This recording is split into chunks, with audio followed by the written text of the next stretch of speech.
Today I'm going to be telling you how to generate an audience, how to keep them involved, keep them interacting, keep them listening, ways to keep them entertained so you know your audience is understanding what you are talking about during your speech.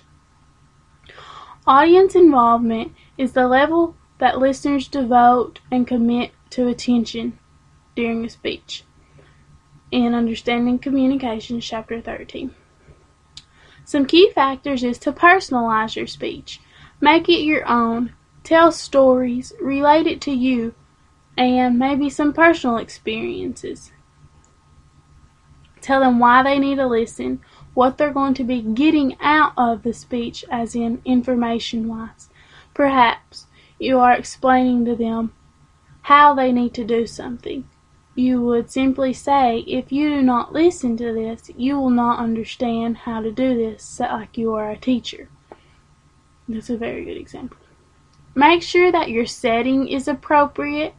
Make sure that your lighting is good. Your audience can see you and can see what's going on around them as well. And make sure you can see your audience, your full audience, because you never know how big your audience is going to get. If you ask 1 out of 5 people, they will tell you that one of their biggest fears is public speaking, which I found pretty interesting. Audience participation is very important during a speech. Audience participation is having your listeners actually do something. Audience participation helps the psychological involvement of your listeners. Activity really does help. Question and answers. Question and answers is always great for a speech, but you also want to keep them short, not too long. If someone asks you a question, try to paraphrase it back to them, as in, I understand you're asking me this question, is this correct?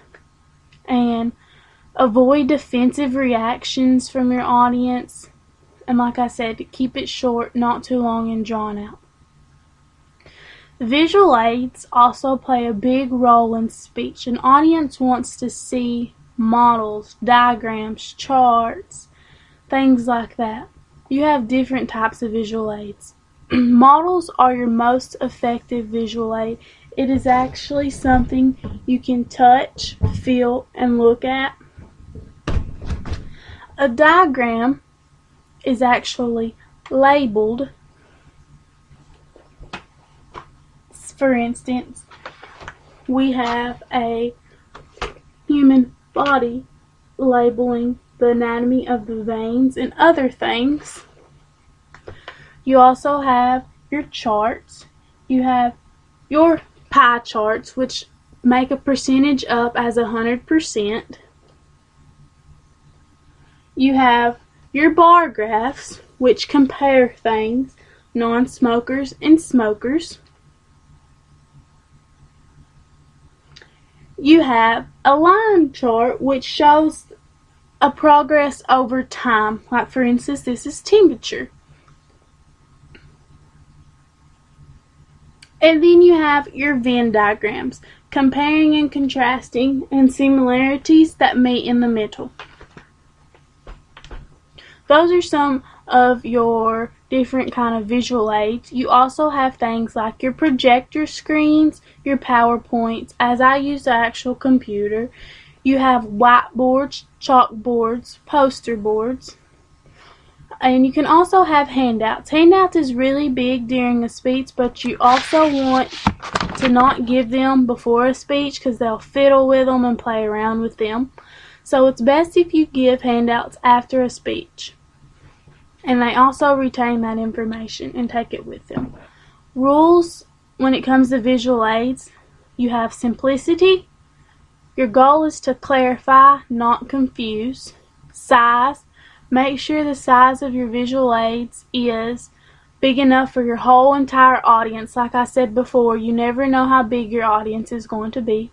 Attractiveness. Make sure they are neat and well put together. Appropriateness. Make sure they are appropriate for your topic. And reliability. For instance, you are using a computer. You would want to test it before and make sure that it is up and going, or as in a PowerPoint as well. When it comes to generating an audience and keeping them involved, those are some of your main points. You want to use your visual aids, you want to use question and answers, use volunteers, tell them why they need to listen, personalize your speech. Those are all key factors in giving speeches and generating your audience.